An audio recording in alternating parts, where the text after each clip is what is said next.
Hello, welcome to Evolution 101. We're going to talk today a little bit about types of selection.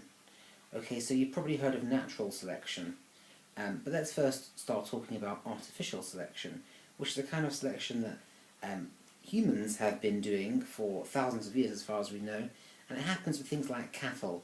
You pick the big boy cow and the big girl cow, you put them together and you get lots of baby cows which grow up to be big boy and girl, healthy cows. And in that way you make the cows bigger and healthier and stronger in every generation. That's sort of an artificial selection. You do the same thing, happens with dogs.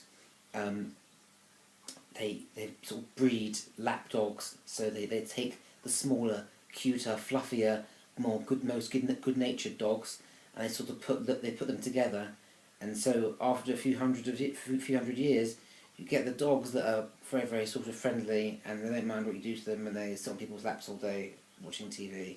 And that's where these dogs come from, basically. So that's an artificial selection.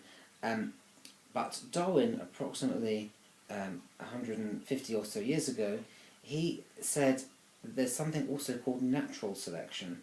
And he explained that this natural selection is the cause for different types of species, different types of creatures that we see in the world. You have elephants, hippopotamuses and whales, and aardvarks, and these are all due, he said, the reason why we have separate species is due to a natural selection, meaning that nature, the environment itself, helps certain types of creatures survive and develop, and so you have different species form. So let's just explain that a little bit, a bit clearer hopefully. So imagine now we've got a field of various types of animal.